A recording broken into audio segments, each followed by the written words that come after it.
ما سأحكيه لكم اليوم ليس مقطع من فيلم مافيا ولا مشهد من رواية بوليسية، إنه يحدث كل يوم تقريبا في مطار دبي الدولي. رجل يجلس لاحتساء قهوته، يضع حقيبة عادية إلى جواره، وبعد دقائق يقترب رجل آخر يحمل حقيبة مشابهة للحقيبة التي يملكها الرجل الأول، ويتركها قرب الكرسي وينصرف قليلا. ينهض الأول يأخذ حقيبة الثاني ويترك حقيبته مكانها، ثم يغادر بهدوء. حقيبة فيها ذهب إفريقي غير معلن، غير مصرح به، وحقيبة ثانية فيها أكثر من $2,000,000 نقدا. بهذه البساطة يهرب الذهب من إفريقيا إلى الإمارات. لا حرب، لا جيوش، لا دبابات، فقط حقائب وصفقات صامتة ونظام عالمي لا يريد أن يرى شيئا.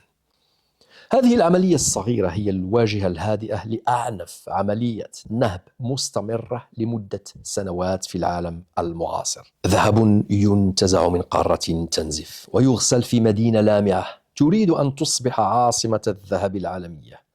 لكن القصة يا سادة لا تبدأ في مطار دبي. القصة تبدأ في حفرة داخل غابة في بوركينا فاسو، أو نفق رملي في مالي، أو على ضفاف نهر مأزوم في الكونغو الديمقراطية أو السودان. معكم أنا خالد مسجد في قراءة ثانية.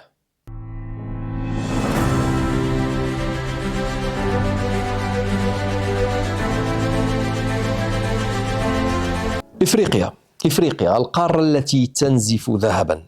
في إفريقيا يعمل ما بين 10 و20 مليون شخص في التعدين الحرفي، وهو أكبر مصدر للذهب المهرب في العالم.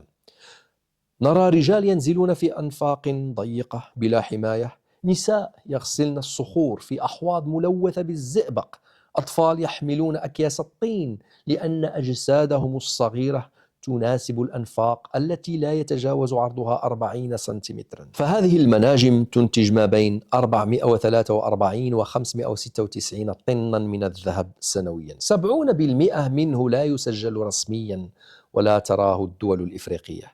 في سنة 2022 وحدها 435 طنا من الذهب خرجت من إفريقيا دون تسجيل رسمي. 405 أطنان، أي 93% انتهت في دولة الإمارات العربية المتحدة. القيمة 31 مليار دولار. هذه ليست تقديرات بل أرقام موثقة من تقرير سويس ايد. في غانا وحدها اختفت 229 طنا من الذهب خلال 5 سنوات، قيمتها أكثر من 11.4 مليار دولار، لكنها ظهرت فجأة في سجل دولة الإمارات العربية المتحدة. الشيء نفسه حدث في رواندا وأوغندا. هي دول لا تملك مناجم كبيرة، لكنها تصدر ذهبا بمليارات الدولارات. الرئيس الرواندي كاغامي قالها بصراحة، قال: يقولون أننا نسرق ذهب الكونغو، لكن هذا الذهب لا يبقى هنا بل يذهب إلى دبي، إلى بروكسل، وإلى ما يسمى تل أبيب. لماذا لا يسأل هؤلاء؟ هكذا قال أو سأل كاغامي. هكذا تنزف إفريقيا ذهبا بينما لا يبقى لأهلها سوى الفقر والمرض والموت البطيء. فيمكن أن نسأل كيف تحولت دبي إلى مغسلة ذهب عالمية؟ دبي لا تملك مناجم ذهب، ومع ذلك أصبحت واحدة من أكبر مراكز تجارة الذهب في العالم. فكيف حدث هذا؟ الجواب بسيط جدا. هناك قوانين مرنة، تدقيق ضعيف، مصاف تذيب الذهب وتغير هويته، وشبكة تجارية مفتوحة بلا أسئلة. منطقة DMCC كانت هي البداية. شركات تشتري الذهب من أي مكان، تذيبه، تعيد تشكيله، وتمنحه شهادة ولادة، أي شهادة منشأ إماراتية. هكذا يتحول الذهب الملوث بالصراع إلى ذهب نظيف على الورق. هناك تقارير رويترز، سويس ايد، فاينانشال تايمز والتايم، جميعها تؤكد أن أكثر من 400 طن من الذهب غير القانوني تدخل الإمارات كل سنة. أكثر من 2500 طن دخلت خلال عقد واحد. بعض الشركات الإماراتية خضعت للتحقيق، مثلا شركة كالوتي، حيث صنفت ذهبا سودانيا على أنه خردة لإخفاء أصله. إميريت جولد DMCC تم تعليق اعتمادها عام 2023. ورغم ذلك، رغم كل هذا، خرجت الإمارات من القائمة الرمادية للFATF، من قائمة الاتحاد الأوروبي كذلك. كيف حدث هذا؟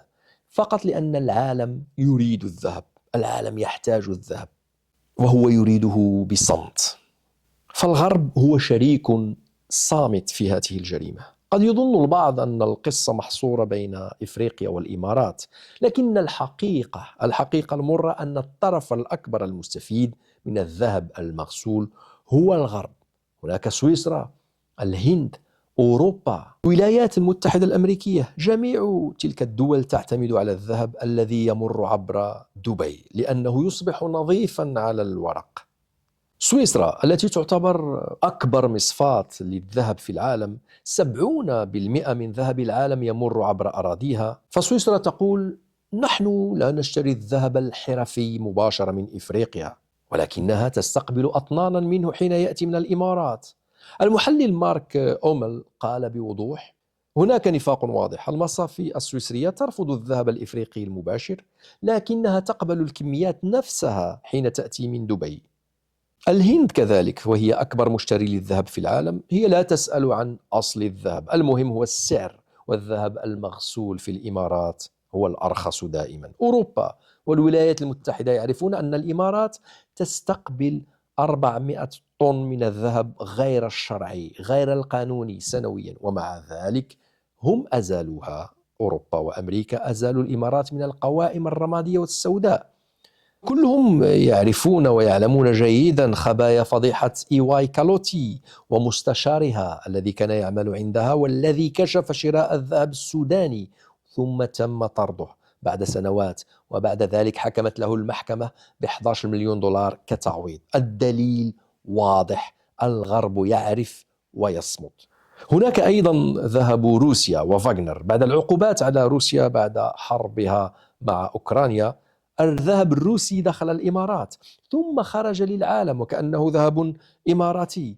خلاصة الفصل والمشهد الحقيقي يتلخص في أن إفريقيا تنزف والإمارات تغسل والغرب يشتري، والضحايا لا يذكرون. فإذا وجهنا أنظارنا إلى إفريقيا، نرى بأن في الكونغو هناك جماعة M23 التي تسيطر على طرق التعدين. في مالي مرتزقة فاغنر يستولون على المناجم. في ليبيا الفوضى تبتلع كل شيء. وفي السودان قوات حميتي سيطرت على المناجم عبر شركة الجنيد. فكل ذهب دارفور يهرب إلى الإمارات العربية المتحدة، يشترى به السلاح وتغذى به الحرب الأهلية. في سنة 2025 فرضت وزارة الخزانة الأمريكية عقوبات على حميتي وشركات إماراتية متورطة. فماذا فعلت الإمارات؟ الإمارات أوقفت فقط الشحن الجوي من بورت سودان، فانهار الجنيه السوداني وانخفضت قيمته ب40%. في أيام قليلة دولة كاملة اختنقت لأن الذهب لم يصل إلى دبي. وهنا سؤال آخر يتبادر إلى الذهن: من يحمي هذه المنظومة، هذه الشبكة؟ من يحميها ويسهل لها الأمور؟ هذه الشبكة لا تعمل وحدها، تحميها المصارف العالمية، مصافي التكرير الدولية، الدول الكبرى، اللوبيات التجارية، والشركات الإماراتية النافذة، لأن هناك حكومات إفريقية ضعيفة ونظام دولي منافق ومصارف تقبل الذهب طالما يحمل ختم الإمارات. فهذه المصارف هي تعتمد على دبي للحصول على أرخص الأسعار. أغلب الدول تدين التهريب في العلن ثم تشتري الذهب المغسول في الخفاء. وفي هذه الدول نجد كذلك لوبيات الضغط التي تدفع وتجبر السياسيين لاتخاذ قرارات تناسبهم. وبين كل هؤلاء المجرمين هناك الضحايا الذين لا يذكرون، هم في الأنفاق الضيقة، حيث يموت الرجال اختناقا في أحواض الزئبق، حيث تسمم النساء والأطفال ويدفنون تحت الركام. هناك أنهار تدمر، غابات تختفي، وأرض تنهار. ومع ذلك يباع الجرام الواحد من الذهب اليوم بأكثر من 100 دولار، والسبيكة بكثير من نصف مليون دولار، بينما العامل الإفريقي لا يرى أكثر من 3 أو 5 دولارات في اليوم. فحين ترى سبيكة ذهب تلمع في دبي، تذكر أنها مرت عبر حفرة في النيجر، نهر ملوث في مالي، طفل مقتول في الكونغو، امرأة مغتصبة في السودان، شاحنة تهريب حقائب صغيرة، ورحلة غامضة إلى دبي صهر وأعيد تشكيلها، ثم طائرة إلى سويسرا أو الهند. هذا الذهب ليس ذهب فقط، هذا ربما يكون دم تجمد في صورة معدن. وبعد كل هذه الحقائق أتمنى أن تكون الصورة قد اتضحت، وأن تفكر 1000 مرة قبل أن تسافر إلى الإمارات أو تمدح الإمارات أو تتعامل مع الإمارات، لأن بعض الطرق مهما لمعت بالذهب لا تقود إلا إلى الظلام. فلا سلم الله.